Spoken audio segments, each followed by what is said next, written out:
નમસ્કાર.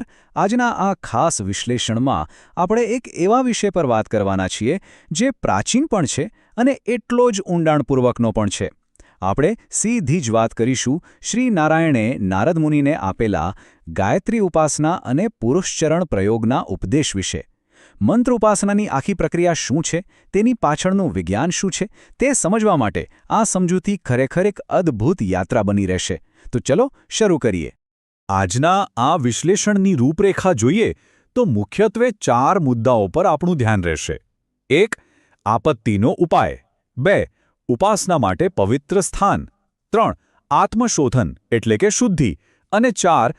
જપની પ્રાથમિક પ્રક્રિયા. બરાબર, તો ચાલો એક પછી એક આ મુદ્દાઓમાં ઊંડા ઉતરીએ. વિભાગ પહેલો. આપત્તિનો ઉપાય એટલે કે જીવનમાં આવતી મુશ્કેલીઓનું નિવારણ કેવી રીતે કરવું. હવે જુઓ, ગ્રંથની શરૂઆતમાં જ એક બહુ જ પ્રેક્ટિકલ અને સનાતન સત્ય સ્વીકારી લેવાયું છે કે સંસારમાં છીએ એટલે મુશ્કેલીઓ કે આપત્તિઓ તો આવવાની જ. ઇતિહાસ પર નજર કરીએ તો સમાજના અલગ અલગ વર્ગોએ પોતપોતાની રીતે આનો સામનો કર્યો છે. જેમ કે ક્ષત્રિયો પોતાના બાહુબળથી, વૈશ્યો ધનથી અને શૂદ્રો સેવા દ્વારા આપત્તિઓ દૂર કરતા. પણ રસપ્રદ વાત એ છે કે ઉત્તમ બ્રાહ્મણો જપ, તપ અને હોમ દ્વારા પોતાના ઇષ્ટની આરાધના કરીને આ આપત્તિઓને હળવી કરતા. મૂળ ગ્રંથ સ્પષ્ટપણે આધ્યાત્મિક આરાધનાને મુશ્કેલીઓ દૂર કરવા માટેનું સર્વોચ્ચ સાધન માને છે. અને આ વાતને વધુ સ્પષ્ટ કરતા સ્ત્રોત નોંધે છે કે ઐતિહાસિક રીતે જ્યારે પણ ભયાનક આપત્તિઓ આવી છે, પછી ભલે તે સાંસારિક હોય કે દાનવી શક્તિઓ તરફથી, ત્યારે ઈશ્વર અને ખાસ કરીને જગદંબાનું આરાધન જ અંતિમ ઉપાય સાબિત થયો છે.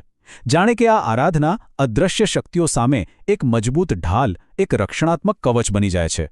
તો હવે મૂળ લખાણમાંથી જ તારવેલો એક બહુ જ સ્વાભાવિક પ્રશ્ન આપણા મનમાં ઊભો થાય. જો પ્રાચીન સમયમાં લોકો આટલી મોટી, ભયંકર મુશ્કેલીઓને પાર કરવા માટે દૈવી શક્તિઓની ઉપાસના પર આધાર રાખતા હતા અને તેમાં સફળ પણ થતા હતા, તો પછી આજના સમયમાં તેનું આચરણ શા માટે ન થવું જોઈએ? છે ને વિચારવા જેવી વાત. આ પ્રશ્ન ઐતિહાસિક વાસ્તવિકતાને આજના સમય સાથે સીધો જોડી દે છે. હવે આવીએ વિભાગ 2 પર. પવિત્ર સ્થાન એટલે કે ઉપાસના માટે સ્થાનનું મહત્વ શું છે? હવે આ સ્લાઇડમાં જે વાત છે ને, તે ખરેખર બહુ જ રસપ્રદ છે. ઉપાસના માટે માત્ર જપ કરવા પૂરતા નથી, પણ ક્યાં બેસીને જપ કરો છો તે ભૌતિક સ્થાન શોધવું અત્યંત મહત્વપૂર્ણ છે. ગ્રંથમાં આને સમજાવવા એક બહુ જ સચોટ અને રોજબરોજના જીવનનું ઉદાહરણ આપ્યું છે. જેમ શાંતિથી જમવા માટે પાટવા પર વ્યવસ્થિત રીતે બેસવું જરૂરી છે, ઊભા જમવાથી પેટ તો ભરાય પણ સંતોષ નથી થતો, બરાબર ને? બસ તેવી જ રીતે સાધન કે ભજન માટે જો શુદ્ધ અને યોગ્ય વાતાવરણ ન હોય તો આધ્યાત્મિક સ્પંદનો બરાબર ગ્રહણ કરી શકાતા નથી. તો સવાલ એ થાય કે આદર્શ કુદરતી વાતાવરણ કહેવાય કોને? ગ્રંથ પ્રમાણે પર્વતના અગ્રભાગ પર, નદી કાંઠે, પીપળો કે આંબલી જેવા પવિત્ર વૃક્ષો નીચે, ગાયના વાડામાં અથવા કોઈ સુંદર બગીચામાં. આ ચોક્કસ સ્થાનો એટલા માટે સૂચવવામાં આવ્યા છે કારણ કે આપણું મન જે તે ભૂમિના આંદોલનો એટલે કે વાઇબ્રેશન સાથે ખૂબ જ ઝડપથી એકરૂપ થઈ જાય છે. હવે માની લો કે કુદરતની વચ્ચે જવું શક્ય નથી અને મંદિરમાં ઉપાસના કરવી છે, તો સ્ત્રોત ખાસ પ્રકારના સ્થાનોનો ઉલ્લેખ કરે છે, જેમાં પશ્ચિમાભિમુખ શિવલિંગવાળા મંદિરો, કોઈપણ ભગવતી એટલે કે દેવીના મંદિરો અથવા એવું કોઈ પણ સ્થાન જ્યાં શિવલિંગ સ્થાપિત હોય.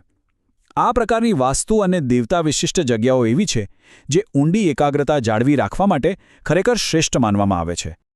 આ ઉપરાંત મૂળ સ્ત્રોતમાં એવું પણ દર્શાવવામાં આવ્યું છે કે કાશી, કેદાર, મહાકાળ, નાસિક અને ચંદ્રક જેવા પવિત્ર યાત્રાધામો મંત્રસિદ્ધિ માટે અત્યંત ઝડપી પરિણામ આપનારા મહાક્ષેત્રો છે. પણ હા, એક અગત્યની વાત નોંધવા જેવી છે. જો કોઈ આ શહેરોમાં ન જઈ શકે તો ચિંતા કરવાની જરૂર નથી.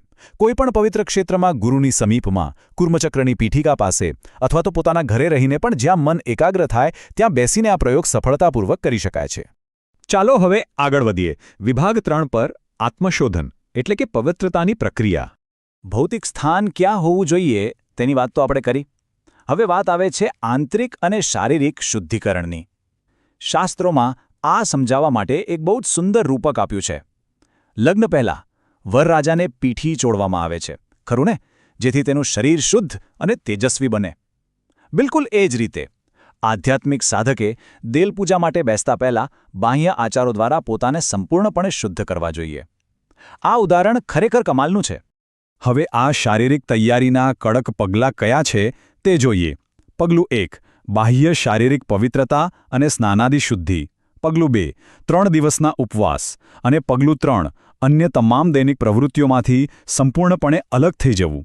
આ બતાવે છે કે આ પ્રાચીન ગ્રંથમાં દેવતા પાસે જતા પહેલાં સંપૂર્ણ ફોકસ, અલિપ્તતા અને કઠોર શારીરિક તપશ્ચર્યાની કેટલી મોટી અપેક્ષા રાખવામાં આવી છે. એમનેમ જ સિદ્ધિ નથી મળતી. પણ જો કોઈ વ્યક્તિ માટે સંજોગોવશાત 3 દિવસનો સંપૂર્ણ ઉપવાસ કરવો અશક્ય હોય તો શું? ગ્રંથમાં આનું એક વ્યવહારુ છતાં કડક સમાધાન આપ્યું છે. આવી સ્થિતિમાં ઉપાસકે રાત્રે માત્ર 1 ટંક સાદું ભોજન લેવું. આનો સીધો હેતુ એ સુનિશ્ચિત કરવાનો છે કે તપ દ્વારા દેહની શુદ્ધિ જળવાઈ રહે. એટલે કે કડક શિસ્ત તો છે જ, પણ સાથે વ્યક્તિની ક્ષમતા મુજબ થોડી ફ્લેક્સિબિલિટી પણ છે. હવે આપણે અંતિમ તબક્કા પર આવીએ. વિભાગ 4 જપની પ્રાથમિક પ્રક્રિયા. આને આપણે મંત્રનું ગણિત પણ કહી શકીએ. ગાયત્રી પુરશ્ચરણ પ્રક્રિયામાં માત્ર ભાવના જ નહીં, પણ આંકડાકીય ગણતરીઓ પણ એટલી જ મહત્વની છે. સૌથી અગત્યનો અને પાયાનો આંકડો છે 10,000. જી હા, મુખ્ય પ્રયોગ શરૂ થાય તે પહેલાં જ ગાયત્રી મંત્રના 10,000 પ્રાથમિક જપ કરવા એક પાયાની અને અનિવાર્ય જરૂરિયાત ગણવામાં આવે છે. હવે આ શરૂઆતના 10,000 જપનું મહત્વ શું છે તે સમજવા જેવું છે. શાસ્ત્રોમાં જણાવાયું છે કે ધારો કે કોઈને અન્ય કોઈ મંત્રનું પુરશ્ચરણ કરવું છે તો પણ સૌથી પહેલાં આ 10,000 ગાયત્રી જપ કરવા અતિ ઉત્તમ છે. આ પાયાના જપ એટલા શક્તિશાળી મનાય છે કે તે બીજા કોઈ પણ મંત્રના અનુષ્ઠાનને સશક્ત બનાવવા માટે એકદમ જરૂરી ગણાય છે. ચાલો આગળ વધીએ અને જોઈએ કે આ કેવી રીતે વધુ ઊંડાણમાં જાય છે. 1 લાખ. જેમ જેમ ઉપાસક આધ્યાત્મિક માર્ગમાં આગળ વધે છે તેમ તેમ ઊંડા અને ગહન શુદ્ધિકરણ માટેની વૈદિક જરૂરિયાતોના આંકડા પણ આ રીતે વધતા જાય છે. અને અંતે 3 લાખ જપનો આંકડો. વેદમાં દર્શાવ્યા પ્રમાણે આ અંતિમ અને સર્વોચ્ચ સીમાચિહ્ન છે.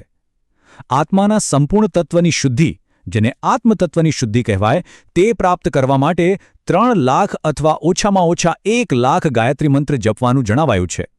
ખરેખર આ એક પ્રચંડ અને આશ્ચર્યજનક આંકડો છે. તો આખી પ્રક્રિયા સમજ્યા પછી અંતે મનોમંથન કરવા જેવો એક પ્રશ્ન ઊભો થાય છે. જો પ્રાચીન સમયમાં લોકો આધ્યાત્મિક સ્પષ્ટતા મેળવવા માટે આટલા ચોક્કસ ભૌતિક સ્થાનોની પસંદગી કરતા હતા અને આવી પ્રચંડ આંકડાકીય શિસ્તનું પાલન કરતા હતા, તો આજના આ ડિસ્ટ્રેક્શનથી ભરેલા સમયમાં આપણે કોઈપણ ક્ષેત્રમાં સફળતા કે એકાગ્રતા મેળવવા માટે ખરેખર કેટલા સ્તરના ફોકસની જરૂર પડશે? આ પ્રાચીન પદ્ધતિ માત્ર ઇતિહાસ નથી, પણ આજના સમયમાં આપણા ફોકસ, શિસ્ત અને સમર્પણ વિશે આપણને ચોક્કસપણે એક નવો દૃષ્ટિકોણ આપે છે. આશા છે કે આ સમજૂતીએ આ પ્રાચીન વિષયને વધુ સ્પષ્ટ કર્યો હશે. અહીં જોડાવા બદલ આભાર.